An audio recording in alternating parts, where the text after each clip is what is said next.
Guys, topik kali ini agak seru. Kenapa? Karena ini akan bahas tentang masalah patah hati, terutama di dalam hal hubungan. Ini bukan bicara tentang pernikahan ya, tapi ini berbicara tentang pacaran. Nah, ada banyak anak muda, dia kecewa karena akhirnya hubungan yang dia bina dan dia bangun putus di tengah jalan. Sakitnya di mana? Sakitnya di sini dong, pasti. Terus kemudian bilang, enggak kok pak, saya nggak sakit. Ah, bohong lah. Kita ini ya, tubuh ini masih daging, bukan plastik. Ya kita masih ngalamin kecewa, sakit hati, terluka. Apalagi kalau itu terjadi karena hubungan yang akhirnya di ujungnya tidak sesuai dengan yang diharapkan. Kalau kata lagunya Meggy Z, itu lebih baik sakit gigi daripada sakit hati. Ya kira-kira gitu. Ya, ini pasti Johan tahu juga lagunya. Gimana Johan? Daripada sakit, lebih baik sakit gigi ini, gitu kan. Nah memang sakit gigi dikasih obat selesai, ini sakit hati ini susah banget. Apalagi sakitnya karena putus cinta. Nah itu memang ya agak cukup menyedihkan ya. Ya jangan bilang, ya pak saya kan percaya Tuhan pak. Udahlah, kita ini manusia yang secara kodrat ilahi kita punya perasaan, dan ketika perasaan dilukai itu maka kita akan kecewa. Makanya dalam hidup itu jangan pernah meminta bahwa hidup ini semuanya baik, karena Tuhan tidak pernah berjanji bahwa ikut Tuhan itu hidup seperti berjalan di atas karpet atau di jalan tol semuanya baik. Enggak, terkadang juga kita mengalami namanya kecewa dan sakit hati. Hanya saja harusnya kita itu orang Kristen punya respon yang benar ketika kita terluka dan dilukai. Nah ini penting. Kita tidak bisa meminta keadaan itu baik, tetapi kita bisa untuk menang atas diri kita. Sekalipun keadaan tidak baik, kita tetap baik. Agak mengherankan, ada orang yang putus cinta akhirnya bunuh diri. Padahal cintanya yang putus, bukan nyawanya yang putus. Ya kan? Nah, kenapa harus nyawa yang putus kalau yang putus itu cuma cinta? Karena dia merasa bahwa orang itu adalah segalanya buat dirinya dia. Makanya salah satu hal yang paling salah dalam hubungan pacaran adalah kita menganggap dia adalah segalanya. Itu salah banget.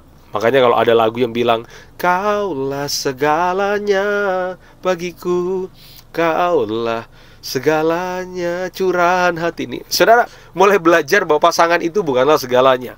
Siapa segalanya? Segalanya itu Tuhan, ya. Segalanya itu bukan pacar kita, tetapi segalanya itu Tuhan. Makanya jangan sampai karena ya kamu menganggap dia segalanya, makanya Tuhan harus berusaha untuk ngambil dia dari kamu. Dan itu bukan karena Tuhan jahat, Tuhan sayang sama kamu. Tetapi apa yang harus kita lakukan ketika kita patah hati, terluka, dan dilukai? Misalkan, Pak, udah sayang-sayangnya, Pak. Kenapa? Ya selingkuh, Pak. Udah sayang-sayangnya. Kenapa? Kok dia sama orang? Udah sayang-sayangnya, Pak. Ya, dia kok menikah dengan orang lain? Ya, kamu sayang-sayangnya, tapi mungkin dia nggak sayang. Karena kalau orang sayang sama kamu, dia tidak akan selingkuh dengan orang lain. Nah, kita akan belajar bagaimana respon kita ketika kita patah hati. Kita buka ayatnya dulu ya. Ulangan pasal 31 ayat yang ke-8. Sebab Tuhan, dia sendiri akan berjalan di depanmu, dia sendiri akan menyertai engkau. Dia tidak akan membiarkan engkau dan tidak akan meninggalkan engkau. Janganlah takut dan janganlah patah hati. Ini penting. Jangan hidup kita itu patah hubungan juga patah di hati. Karena itu penting buat kita semuanya. Jadilah orang yang tetap kuat sekalipun keadaannya sedang tidak baik. Dan biasanya saya selalu belajar begini, saudaraku, Tuhan itu terkadang harus mengambil dan membiarkan yang baik itu pergi untuk yang terbaik itu datang. Oke, mungkin agak sedikit bingung. Gini, terkadang Tuhan itu harus mengambil yang baik demi memberikan yang terbaik.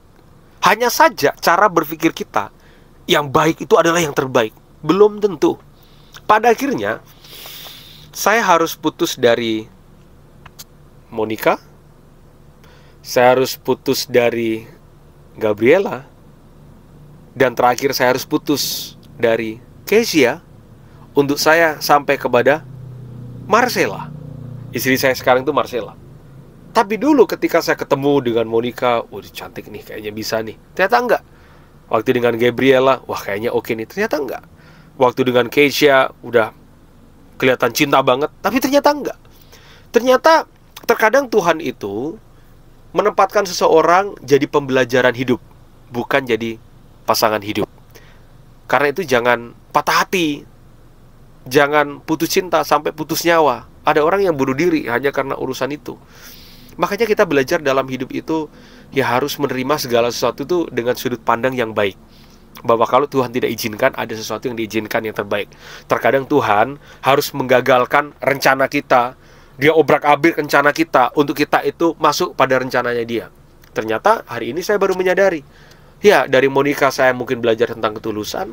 Dari Gabriela saya belajar tentang kesetiaan. Dari Keisha saya belajar arti berserah kepada Tuhan. Dan dengan Marcella yang hari ini jadi istri saya, ya saya baru tahu bahwa ternyata pembelajaran hidup itu membawa kita kepada pasangan hidup. Hanya saja kan kita tidak terima kan, waktu dari awal. Mana kita terima? Nggak mungkin. Nggak mungkin. Kita terima gitu, terus kita sakit hati, terluka. Terus kemudian ternyata dia jalan sama laki-laki yang lain. Ya kita nggak terima lah. Bukankah aku sayang sama dia? Nah ternyata saya belajar, jangan mencintai seseorang hingga menempatkan orang itu segalanya. Segalanya itu adalah Tuhan. Supaya ketika ternyata orang itu meninggalkan kita, kita nggak kecewa. Ya gimana nggak kecewa Pak, kan udah sayang. Ya bener. Ya tapi kan ingat, dia bukan segalanya. Segalanya kan Tuhan. Sekarang pertanyaannya, kita mau untuk kita menjalin hubungan dan menikah dengan yang sebenarnya Tuhan yang mau orang itu, atau yang cuma kita mau? Karena apa yang kita mau belum tentu yang Tuhan mau. Sekalipun harus melewati proses, keadaan, jalan yang berliku tajam. Udahlah. Terkadang kita itu kalau dalam hidup itu yang ngalamin proses hidup yang apalagi ya memang susah sih ya untuk kita melepaskan dan kita memulihkan sakit hati yang dilakukan oleh orang yang kita cinta itu memang gak mudah. Tapi kita harus tahu bahwa miliki cara berpikir yang benar, bahwa dibalik dari sebuah hubungan yang putus karena ada hubungan yang lain yang Tuhan akan berikan sambung dalam hidup kita. Makanya tetap setia sama Tuhan, jangan marah, jangan juga protes sama Tuhan, dan setia aja. Karena pada akhirnya orang yang baik pasti dapat pasangan yang terbaik dari Tuhan. Sekalipun mungkin hari ini kau sedang dilukai, tapi percayalah terkadang Tuhan izinkan semua bentuk luka datang dalam hidupmu supaya engkau mengerti apa artinya Tuhan dalam hidupmu. Jadi sekarang kalau kita punya pasangan, kita punya istri, ya kita tahu. Oh, kita baru tahu. Kayak Roma 8 ayat 28, kita tahu sekarang bahwa Allah turut bekerja dalam segala perkara untuk mendatangkan kebaikan bagi mereka yang mengasihi Dia. Ya, memang orang yang dikasihi Tuhan itu selalu kadang dididik, diajar. Ya, kadang diajar dikit. Kadang kita protes, kok gini sih Tuhan? Kenapa sih Tuhan harus putus? Tapi percayalah bahwa rancangan Tuhan yang selalu yang terbaik buat hidup kita. Karena itu jangan patah hati, apalagi mau patah nyawa, bingung juga. Tetapi tetap percaya bahwa semua yang Tuhan lakukan pasti baik adanya. Buat kalian yang sedang ngalamin putus cinta, sedang disakiti, percayalah bahwa terkadang Tuhan ambil yang baik demi yang terbaik datang. So, prepare your heart, prepare yourself, the best will come to you. God bless you.